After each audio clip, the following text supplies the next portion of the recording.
j'espère que vous allez bien. On se retrouve pour une nouvelle vidéo sur J-Pro Menuiserie. Aujourd'hui, on va parler des scies égoïnes pliables ou scies jardiniers, enfin ça a plusieurs noms. Ce sont des scies comme ceci, espèce de couteau égoïne. Moi j'appelle ça un couteau égoïne pliable. Qu'est-ce qu'on peut faire avec? Est-ce qu'on peut couper des planches? Est-ce qu'on peut couper plutôt bois de charpente, etc. Je vous explique tout de suite. Moi j'aime bien le modèle de chez Stanley. Elle est assez maniable. C'est une scie pliable mais assez rigide, contrairement au modèle de chez Lidl, qui est, vous voyez, un petit peu moins costaud et moins épais, moins haut en hauteur. La lame est moins épaisse et moins haute. Donc moi j'aime moins ce modèle. Là c'est vraiment la scie de jardin. Le modèle de chez Stanley est plutôt polyvalent. Là on peut parler vraiment de scie égoïne portative. Alors, il y a les scouts qui ont des modèles comme ça dans leur poche. Moi je m'en sers essentiellement pour couper du bois de charpente ou éventuellement si... alors souvent j'en laisse une dans la voiture, j'en ai plusieurs, et si je vois une palette qui traîne quelque part, je vais chez un commerçant, ben, je demande, et je débite sur place une palette avec ça. Bon, bien sûr la coupe sera assez grossière, on ne pourra pas faire de l'assemblage avec ça, mais pour couper en urgence un bout de bois ou des petites branches qu'on met dans la cheminée, tout ça, c'est assez pratique. C'est polyvalent. Certes, il ne faudra pas en attendre une grande précision, quoique celle-ci, la Stanley, est beaucoup plus précise que le modèle de chez Parkside. Alors, elle est ancienne, hein, ils ne l'ont pas ressortie depuis un petit moment chez Parkside. Enfin, j'ai un de mes potes qui m'a dit qu'un modèle était sorti, qu'il l'avait amélioré. Moi, j'ai pas eu connaissance. Enfin, moi, dans mon Lidl, il n'est pas ressorti depuis un moment. Donc, moi, le dernier modèle sorti que j'ai à ma connaissance, c'est celui-ci. C'est plus une scie à guichet, mais celle-ci, je l'aime moins. Je l'avais acheté à l'époque parce qu'elle n'était pas chère. Et puis, le modèle de chez Lidl, il coûte 7,99 €. Maintenant, il doit être un peu plus cher. Je crois il m'a dit, lui, le modèle qu'il avait vu était à 9,99 €. Bon, apparemment, il a augmenté un peu et il est modifié. Il m'a dit qu'il ressemblait beaucoup au modèle de la Stanley. La Stanley est légèrement plus courte, mais pas de beaucoup, de 2 cm. Mais la Stanley est plus haute. Vous voyez, je vous montre la Parkside et la Stanley. La Stanley est beaucoup plus haute, mais un tout petit peu moins large.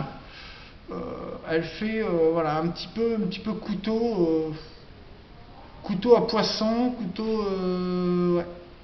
Elle fait un petit peu couteau à poisson, mais elle est pas mal. Elle est assez maniable, elle est plus légère que l'autre. L'autre est plus lourde, elle est plus légère. Le bouton est très facile. J'appuie ici et aussitôt, hop, je ferme. Donc elle se glisse bien dans une poche, assez ergonomique, moi je l'aime bien. Alors la Lidl, j'appuie ici, c'est un autre système, et je ferme, et voilà.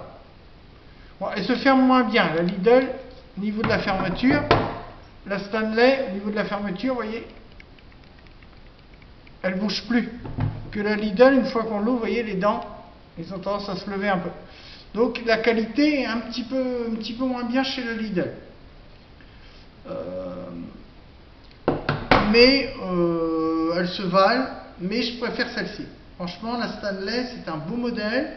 Ils l'ont sorti il y a quelques années. Ça, c'est un modèle qui a 2-3 ans. J'en ai une encore un peu plus vieille, les premières qu'ils ont sorties. Moi, j'en suis plutôt content. Donc, je vous conseille, voilà. Si vous allez en vacances, si vous allez en rando, si vous voulez bricoler le bois pendant vos vacances, vous pouvez acheter ce genre de scie Egoin pliable, mais prenez plutôt une marque. Moi je vous conseille la Stanley.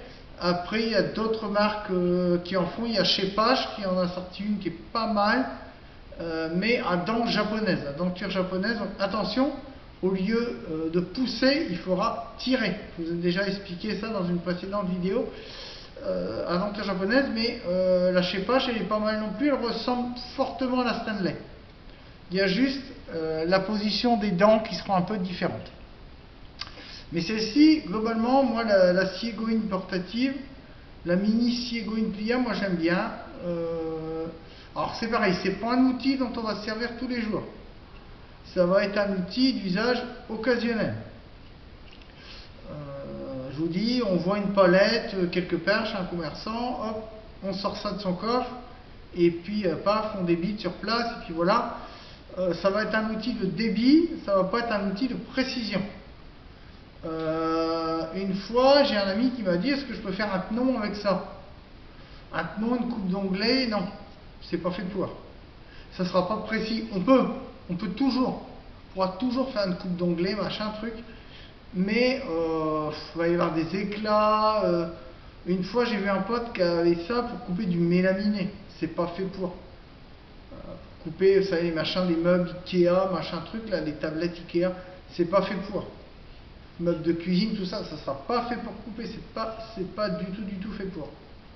Ça peut être bien pour je vous dis, de la palette, une vieille poutre, des branchages. Je vous dis, si vous faites du scoutisme, de la rando, ça peut être pas mal.